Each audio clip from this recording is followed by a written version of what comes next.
CPM general secretary Sitaram യെച്ചൂരിയുടെ വിലാപയാത്ര പുരോഗമിക്കുകയാണ്. അദ്ദേഹത്തിന്റെ ഏറ്റവും പ്രിയപ്പെട്ട ഇടങ്ങളിലൂടെ ആംബുലൻസ് കടന്നുപോയിക്കൊണ്ടിരിക്കുന്നു. അദ്ദേഹത്തെയും വഹിച്ചുകൊണ്ടുള്ള അദ്ദേഹത്തിന്റെ ഭൗതികദേഹവും വഹിച്ചുകൊണ്ടുള്ള ആംബുലൻസ് നടന്നു നീങ്ങുകയാണ്. നിരവധിയായിട്ടുള്ള പ്രവർത്തകർ അദ്ദേഹത്തെ അനുഗമിക്കുന്നു.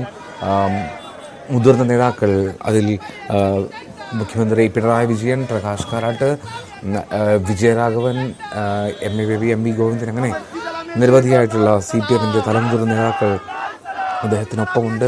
അവസാന യാത്രയിൽ അതിലേറെ പ്രവർത്തകർ അദ്ദേഹത്തിന് അഭിവാദ്യം അർപ്പിച്ചുകൊണ്ടിരിക്കുന്നു എന്നുള്ളതാണ്.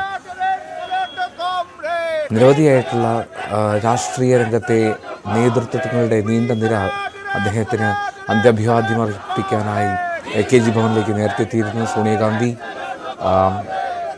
ശരത് പവാർ, അഖിലേഷ് യാദവ്, കനിമൊഴി തുടങ്ങി വിവിധ രാഷ്ട്രീയ പാർട്ടികളുടെ നേതൃത്വം അദ്ദേഹത്തിന് അന്ത്യാഭിവാദ്യങ്ങൾ അർപ്പിച്ചു. ഒരു കമ്മ്യൂണിസ്റ്റുകാരൻ എന്നതിലും ഉപരിയായി രാജ്യമുറ്റു നോക്കിയ ഒരു രാഷ്ട്രീയ പ്രവർത്തകനായിരുന്നു സീതാറാം യെച്ചൂരി. ആ യെച്ചൂരിയുമായി വ്യക്തിബന്ധം പുലർത്തുന്ന രാഷ്ട്രീയ പ്രതിയോഗികൾ പോലും ഉണ്ടായിരുന്നു എന്നുള്ളതാണ് ഏറ്റവും ശ്രദ്ധേയം. അദ്ദേഹം നിലനിർത്തിയിരുന്ന ഒരാശയത്തിൻ്റെ ഗാംഭീര്യം, അദ്ദേഹത്തിൻ്റെ പ്രഭാഷണങ്ങളിലെ ഉൾക്കാമ്പ്, വാക്ചാതുര്യം, അദ്ദേഹത്തിലേക്ക് ആകൃഷ്ടരാകാനുള്ള സാഹചര്യങ്ങൾ നിരവധിയായിരുന്നു. അത്രമാത്രം സ്നേഹത്തോടും ചിരിയോടും കൂടി മാത്രം കാര്യങ്ങൾ നേരിട്ട രാഷ്ട്രീയ പ്രവർത്തകനാണ് ഇപ്പോൾ വിടവാങ്ങിയത്. Communist Party of India, Marxist പാർട്ടിക്ക് അത്രമാത്രം വലിയൊരു വിടവായി, വലിയൊരു നഷ്ടമായി അത് നിലനിൽക്കുകയും ചെയ്യും.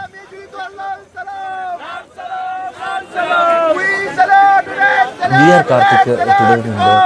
കാർത്തിക് പ്രവർത്തകർ അഭിവാദ്യം അർപ്പിച്ച് പിന്നാലെ നടന്നു നീങ്ങുകയാണ്. ആംബുലൻസ് മന്ദം ഡൽഹിയിലെ ആ വീതിയിലൂടെ നീങ്ങിക്കൊണ്ടുമിരിക്കുന്നു.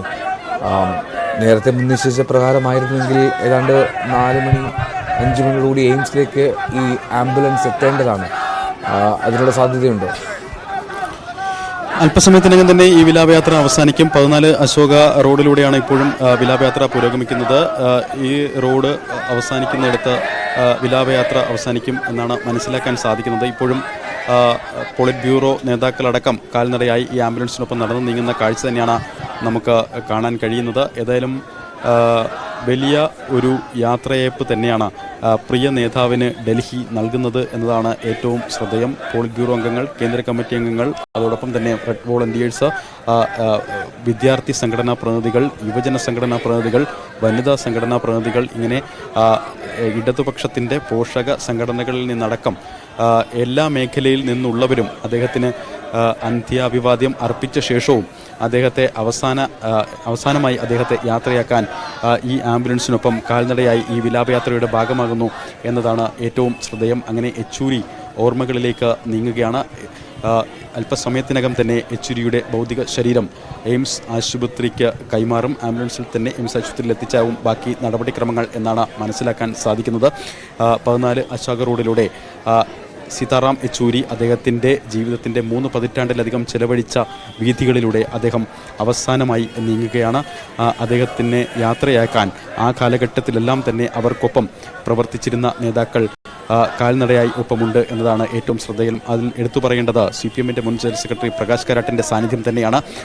JNUവിൽ നിന്ന് ആരംഭിച്ച സൗഹൃദം ഇന്ന് ഈ 2024 അദ്ദേഹം അവസാന യാത്രയായി അദ്ദേഹം എയിംസ് ആശുപത്രിയിലേക്ക് അദ്ദേഹത്തിൻ്റെ ഭൗതിക ശരീരം നീങ്ങുമ്പോഴും ഒപ്പം പ്രകാശ് കാരാട്ട് ഉണ്ട് എന്നതാണ് ഏറ്റവും ശ്രദ്ധേയം. ഒരുപക്ഷെ അദ്ദേഹത്തിനാവും ഈ അണിനിരന്ന നേതാക്കളിലെല്ലാം തന്നെ കൂടുതൽ ജീവിതാനുഭവങ്ങൾ പ്രിയ സുഹൃത്തിനെക്കുറിച്ച്, പ്രിയ സഹപാഠിയെക്കുറിച്ച്, പ്രിയ സഹപ്രവർത്തനെക്കുറിച്ചൊക്കെ പറയാൻ ഉണ്ടാവുക. സീതാറാം യെച്ചൂരി എത്രത്തോളം അവരുടെ മനസ്സുകളിൽ ജീവിച്ചിരുന്നു എന്നത് വ്യക്തമാക്കുന്ന നേർസാക്ഷ്യം. കഴിഞ്ഞ ദിവസങ്ങളിലെല്ലാം തന്നെ ബൃന്ദ കാരാട്ട് അടക്കമുള്ള നേതാക്കൾ പല ഘട്ടങ്ങളിലും അവർക്ക് സങ്കടം സഹിക്കാനാകാതെ വിതുമ്പുന്ന ഒരു കാഴ്ച നമുക്ക് കാണാൻ കഴിഞ്ഞിരുന്നു. അതോടൊപ്പം തന്നെ ഇന്ന് ഈ വിലാപയാത്ര നീങ്ങുമ്പോൾ ഇരുവശങ്ങളിൽ നിന്നും ഇന്ത്യയുടെ വിവിധ ഭാഷകളിൽ മുദ്രാവാക്യം മുഴക്കി അദ്ദേഹത്തെ യാത്രയാക്കുന്നു എന്നതാണ് ഏറ്റവും ശ്രദ്ധേയം. നമ്മൾ ഈ മൃതദേഹം ആംബുലൻസിലേക്ക് മാറ്റിയപ്പോൾ കേരളത്തിൽ നിന്നുള്ള പ്രവർത്തകരുടെ വികാര നിർഭരമായ മുദ്രാവാക്യങ്ങൾ നമ്മൾ കേട്ടിരുന്നു. പോരാട്ടത്തിൻ നാളുകളിൽ ഞങ്ങളെയാകെ നയിച്ചവനെ എന്നാണ് കേരളത്തിൽ നിന്നുള്ള സഖാക്കൾ പ്രിയപ്പെട്ട സീതാറാം യെച്ചൂരിക്ക് അവസാന യാത്രയയപ്പ് നൽകാൻ ഇടറുന്ന ഖണ്ഡത്തോടെ അവരുടെ വാക്കുകൾ അപ്രകാരമായിരുന്നു എന്നതാണ് ഏറ്റവും ശ്രദ്ധേയം. മറുവശത്ത് നിന്ന് ഹിന്ദിയിൽ പ്രിയ സഖാവിനെ അനുസ്മരിക്കുന്നത് നമുക്ക് കേൾക്കാമായിരുന്നു. അതോടൊപ്പം തന്നെ ഇത്തരത്തിൽ ഇന്ത്യയുടെ വിവിധ സംസ്ഥാനങ്ങളിൽ നിന്നെത്തിയ പ്രവർത്തകർ അദ്ദേഹത്തെ നെഞ്ചോട് ചേർക്കുന്ന അദ്ദേഹത്തിൻ്റെ പ്രിയ സഖാക്കൾ അദ്ദേഹത്തിന് അവരുടേതായ ഭാഷയിൽ അവരുടേതായ രീതിയിൽ നേരത്തെ AKG ഭവനിൽ ഒരു സംഘം നാടോടി പാട്ടുകൾ പാടി അദ്ദേഹത്തെ യാത്രയയക്കുന്നത് നമ്മൾ കണ്ടു. അത്തരത്തിൽ അവരുടെ മനസ്സിൽ എത്രത്തോളം സീതാറാം യെച്ചൂരി ഉണ്ടായിരുന്നു, അവരുടെ മനസ്സിൽ ആഴങ്ങളിലുള്ള സ്നേഹം ഈ അവസാന നിമിഷങ്ങളിലും സീതാറാം യെച്ചൂരിയോട് എങ്ങനെ പ്രകടിപ്പിക്കാൻ കഴിയും ആ രീതിയിലെല്ലാം അവർ പ്രകടിപ്പിക്കുന്നു. ഇപ്പോഴും നമുക്ക് കാണാം ഈ വിലാപയാത്രയുടെ ഫ്രണ്ടിൽ ബാനർ പിടിച്ചു നടന്നു നീങ്ങുന്നതിന് പിന്നിൽ കൊടികൾ ഉയർത്തി വിദ്യാർത്ഥികളെ നമ്മൾ കാണാം. അവർ ഇപ്പോഴും റെഡ് സല്യൂട്ട് ടു കോമ്രേഡ് ലാൽ സലാം എന്ന് വാനിലേക്ക് നോക്കി മുഷ്ടി വീഴ്ചയെറിഞ്ഞ് ഉറക്കെ അവരുടെ പ്രിയ സഖാവിനെ അനുസ്മരിച്ച് നിറകണ്ണുകളോടെ ആ മുദ്രാവാക്യം വിളിക്കുന്ന കാഴ്ചയാണ് ഡൽഹിയിൽ നമുക്ക് കാണാൻ കഴിയുന്നത്. വിലാപയാത്ര അല്പസമയത്തിനകം തന്നെ അവസാനിക്കുമെന്ന് പ്രതീക്ഷിക്കുന്നു.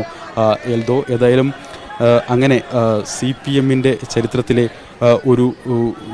CPMൻ്റെ ഒരു വലിയ അധ്യായം CPMൻ്റെ 5ാമത്തെ ജനറൽ സെക്രട്ടറി പാർട്ടിയുടെ പ്രതിസന്ധി കാലഘട്ടങ്ങളെല്ലാം തന്നെ പാർട്ടിയെ കൈപിടിച്ച് നടത്തിയ പ്രതിസന്ധി ഘട്ടങ്ങളിൽ പതറാതെ പല നിലപാടുകളിലും പാർട്ടിയെ ശരിയായ ദിശയിലേക്ക് നയിച്ച അതോടൊപ്പം തന്നെ ഒരു പിളർപ്പിൻ്റെ വക്കോളം എത്തിയ കാലത്തും പാർട്ടിയിൽ ഐക്യം എത്രത്തോളം അനിവാര്യമാണ് എന്ന് പറഞ്ഞുകൊടുത്ത നേതാവ്, അതോടൊപ്പം തന്നെ ഇന്ത്യയെപ്പോലെ നാനാത്വത്തിൽ ഏകത്വം എന്ന ഇതിൽ ജീവിക്കുന്ന ഇന്ത്യയിലേക്ക് എത്രത്തോളം മതേതരത്വ നിലപാടുകൾ പ്രസക്തമാണ് എന്ന് പല ഘട്ടങ്ങളിലും സ്വന്തം ജീവിതാനുഭവങ്ങൾ കൊണ്ടുകൂടി ബോധ്യപ്പെടുത്തിയ നേതാവ്.